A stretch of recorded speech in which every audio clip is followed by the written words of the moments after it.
एक छोटे से बालक थे जिनका नाम था धन्ना जाट, बड़े महान भगत हुए।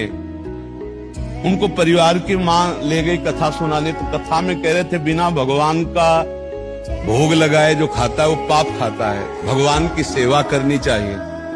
तो घर में आए, अपनी माँ से कहा, 8-10 वर्ष के होंगे, कि हमारे घर में तो भगवान है नहीं, भगवान का भोग नहीं लगता, पाप खाया जाएगा, अब कैसे होगा।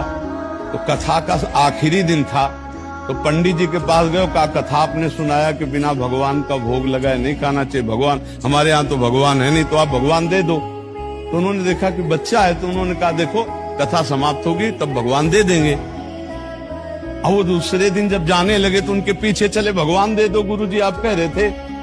तो उन्होंने सोचा लड़का है, इसको ठाकुर जी तो दे नहीं सकते, तो भांग खाते थे, तो भांग का बट्टा ऊपर का, कहा ये भगवान है ले लो। पूरी कथा बड़ी, तो उनका आप कैसे सेवा करेंगे, तो बोले नहा के नहा देना और पवा के पा लेना, बस इतनी सेवा।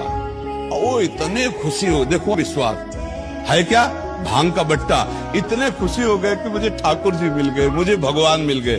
घर में गए, नहाया और ठाकुर जी को ना, वही मतलब भांग के बट्टा को ना, और बाजरे की रोटी, गरीब आदमी सामने रखा, पाओ प्रभु।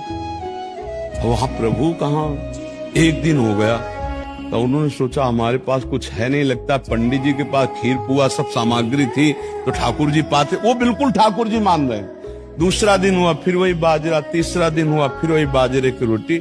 तो वो रो रो करके ऐसे भांग का बट्टा पकड़ा, कहने लगे प्रभु हमारे पास नहीं है कि हम तुम्हें खीर पूड़ी पुआ पवा सके, और गुरु जी ने कहा बिना पवाए पाना नहीं, अगर आप नहीं पाओगे तो हम चाहे मर जाएं लेकिन नहीं पाएंगे।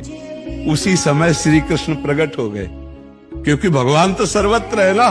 भांग के बट्टे की जगह में श्री कृष्ण बैठे हैं, उन्हीं की अवस्था का रूप लेके, और बाजरे की रोटी शुरू कर दी पाना। तो बोले देखो तुम कितने निर्दयी हो, 3 दिन से तो हमें भूख लगी है, हमारे घर में ज्यादा कुछ है नहीं, 1-2 रोटी माँ बना पाते, गरीब आदमी, पूरी रोटी तुम नहीं पाओगे, आधी हमें दो आधी तुम पाओ।